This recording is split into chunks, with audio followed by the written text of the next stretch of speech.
نماز میں کھڑے ہوتے ہیں تو ساری دنیا کو بھول جاتے ہیں. میرے بندے کا مجھ سے رابطہ قائم ہو جاتا ہے. اس وقت میرے بندے کے لیے مجھ سے زیادہ کوئی محبوب نہیں.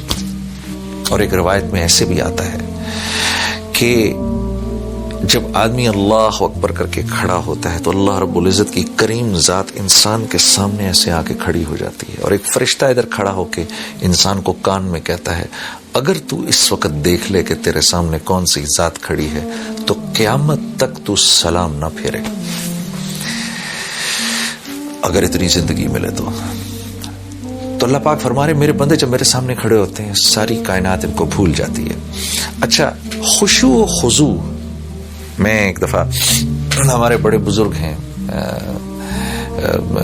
نظام الدین کے مولانا سعد صاحب دامت برکاتہم, ان کا بیان سن رہا تھا تو مولانا سعد صاحب فرماتے ہیں کہ خشوع سے مراد یہ ہے کہ آدمی اللہ کے سامنے کھڑا ہے, پھر خیال ادھر ادھر گیا, فوراً اس کو واپس لے آیا کہ نہیں میں اللہ کے سامنے کھڑا ہوں.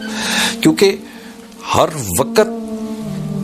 وقت دھیان یہ رہے کہ میں اللہ کے سامنے کھڑا ہوں, یہ تو ایک احسان کی لیول ہے, اللہ وہ ہمیں نصیب کرے. لیکن اگر فرض کریں وہ لیول نہیں مل رہی کہ اللہ کے نبی کا ارشاد ہے نا کہ اللہ کے سامنے اللہ کی عبادت ایسے کرو, نماز ایسے پڑھو اللہ کے سامنے جیسے اللہ کو دیکھ رہے ہو.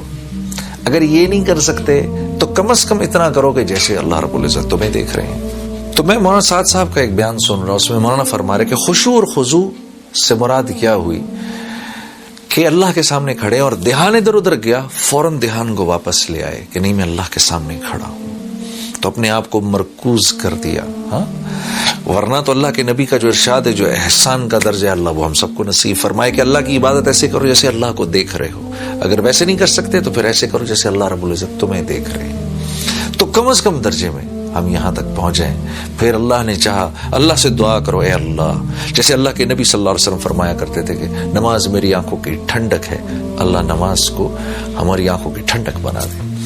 والذین هم عن اللغو معرضون, نماز کلمے کے بعد سب سے بڑی عبادت جو اللہ کو مطلوب ہے وہ نماز ہے.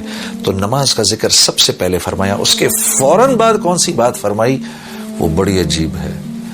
اس کے بعد روزہ رکھنے کو نہیں فرمایا, زکوٰۃ دینے کو نہیں فرمایا, حج کرنے کو نہیں فرمایا. اس کے بعد فرمایا مومنین میرے کامیاب بندے وہ ہیں جو اپنا ٹائم ضائع نہیں کرتے, فضول کاموں میں اپنے وقت کو ضائع نہیں کرتے. امام ابو داؤد رحم اللہ نے روایت میں آتا ہے کہ 1.5 لاکھ احادیث کا مطالعہ کیا, فرماتے ہیں. پھر فرماتے ہیں میں نے اس میں سے تقریباً 1,500 احادیث نکالی, ان میں سے 4 احادیث جو تھیں وہ ان 1,500 احادیث کا نچوڑ تھیں.